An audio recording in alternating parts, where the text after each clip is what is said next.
সাবেক chairman batter মুসলিম উদ্যোগ মসফদে sir জনাব ডক্টর আসাদুজ্জামান স্যার স্যার কর্মসংখ্যক কর্মকর্তা।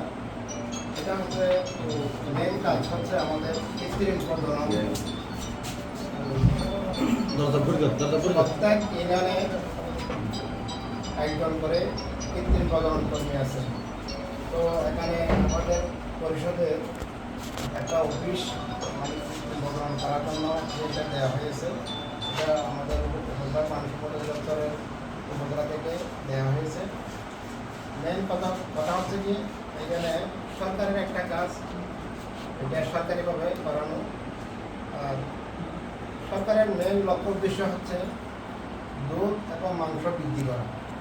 দুধ এবং মাংস বৃদ্ধি করতে হলে আমাদেরকে সর্বপ্রথম হলস্টাইন ফ্রিজিয়ান যেগুলো গরু আছে এগুলো লালন পালন করতে হবে।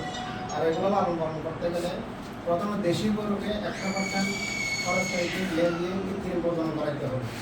কৃত্রিম প্রজনন করানোর পরে 50% আসবে আপনার দেশি আর 50% আসবে হলস্টাইন ফ্রিজিয়ান। তাই ওখান থেকে যদি আসে তাহলে ওই ক্রস গাভী থেকে মিনিমাম 10 থেকে 12 লিটার দুধ আসে। তাইলে আমরা যদি একটা দেশি গরু লালন পালন করি তাহলে আমাদের এখান থেকে দুধ আসে মিনিমাম 2 থেকে 3 লিটার। তাইলে এগুলো বাচ্চাকে মানুষকে খাওয়াইতে পারবে, তখন পুষ্টি চাহিদা মিটায় না।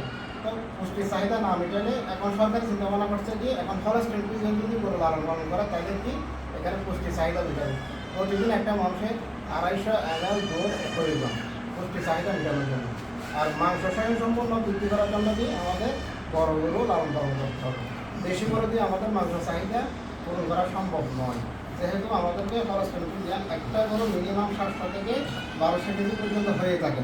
তাইলে এগুলো করতে হলে কী করতে হবে, কৃত্রিম প্রজনন আওতায় চলে আসতে হবে এবং কৃত্রিম প্রজনন করাতে হবে, তাও কি হলস্টাইন ফ্রিজিয়ান দিয়ে, দেশি নয় এবং পাকিস্তানিও নয়।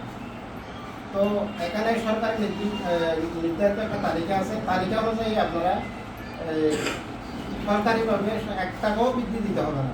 আপনারা পরিষদে নিয়ে আসবেন, শুক্র শনি 2 দিন বন্ধ, রোববার থেকে বৃহস্পতিবার পর্যন্ত আপনারা সকাল 9টা থেকে বিকাল 4টার মধ্যে আপনারা কৃত্রিম প্রজনন করে এখান থেকে নিয়ে যেতে পারবেন এবং শুধু সরকারি ফিগুলো দিলেই হবে।